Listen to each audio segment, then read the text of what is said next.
Assalamualaikum warahmatullahi wabarakatuh. Bersama saya kembali dengan Asep Supriyatna. Kali ini saya ingin memaparkan tentang koneksi antar materi pada modul 1.4 yang berkaitan dengan budaya positif di lingkungan sekolah.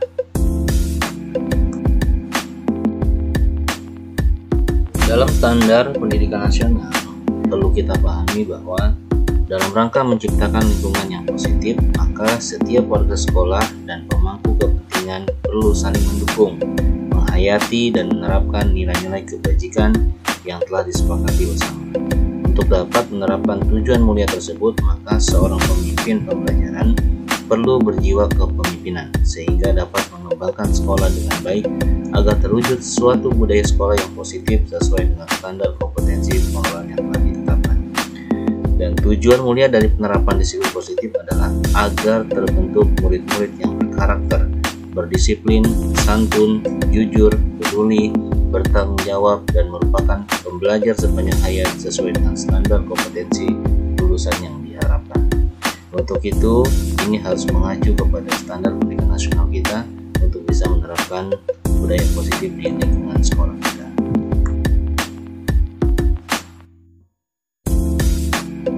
Dalam menciptakan lingkungan positif bagi peserta didik, menurut Stephen, bahwa bila kita ingin membuat kemajuan perlahan, sedikit-sedikit ubahlah sikap atau perilaku Anda. Namun bila kita ingin memperbaiki cara-cara utama kita, maka kita perlu mengubah kerangka acuan kita. Ubahlah bagaimana Anda melihat dunia, bagaimana Anda berpikir tentang manusia. Ubahlah paradigma Anda, skema pemahaman dan penjelasan aspek-aspek tertentu tentang realitas. Dalam budaya kita, makna kata disiplin dimaknai menjadi sesuatu yang dilakukan seseorang pada orang lain untuk mendapatkan kepatuhan.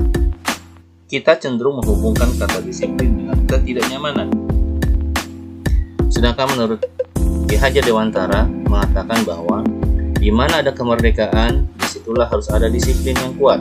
Sungguh pun disiplin itu bersifat self-disiplin, yaitu kita sendiri yang mewajibkan kita dengan sekeras-kerasnya. Tetapi itu sama saja, sebab jikalau kita tidak cakap melakukan self-disiplin, wajiblah penguasa lain mendisiplinkan diri kita. Dan peraturan demikian itulah yang harus ada di dalam suasana yang merdeka. Kemerdekaan pendidikan menurut Ki Hajar Dewantara ada 5. Yang pertama, menciptakan murid yang merdeka.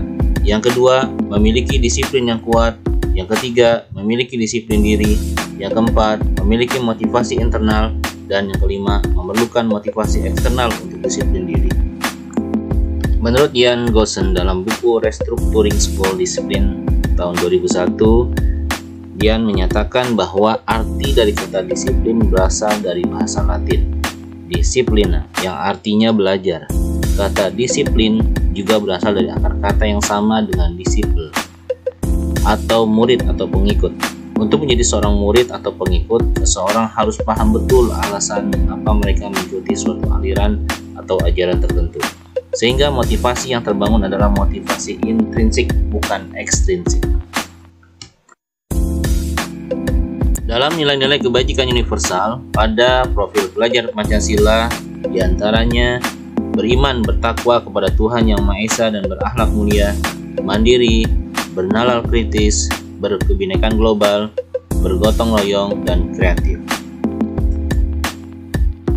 Serta dalam nilai-nilai kebajikan universal dari organisasi lain, diantaranya adalah The 7 Essential Virtues, memaknai kebajikan universal, diantaranya adalah empati, suara hati, kontrol diri, rasa hormat, kebaikan, toleransi, dan keadilan.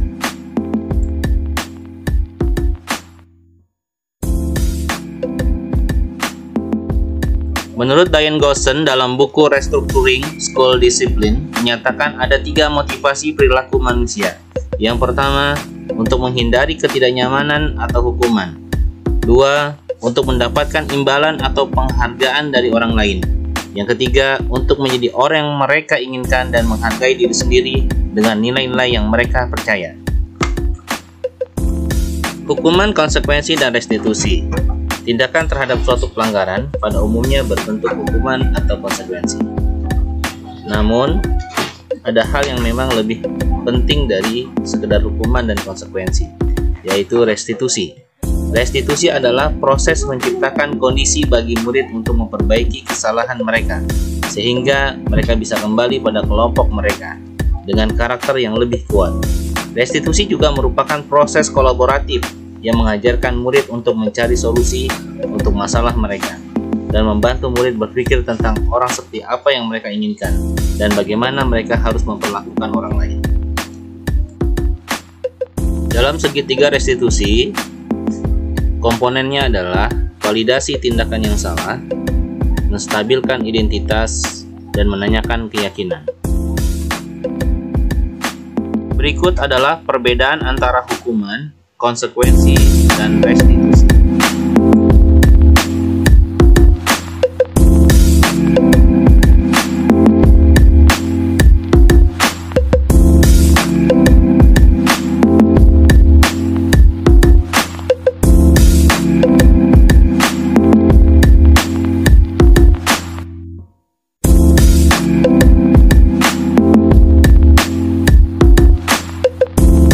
Ini adalah contoh kasus di lingkungan sekolah.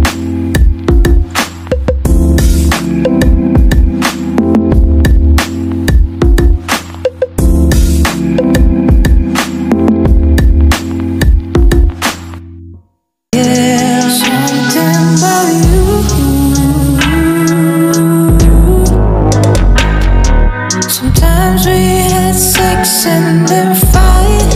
Something about you.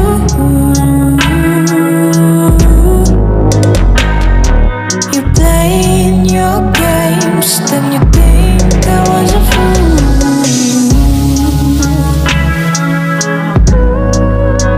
Peran guru bisa sebagai pengajar, orang tua, dan juga sahabat. Demikianlah pemaparan singkat yang dapat saya sampaikan terkait dengan koneksi antar materi pada modul 1.4. Terima kasih. Assalamualaikum warahmatullahi wabarakatuh.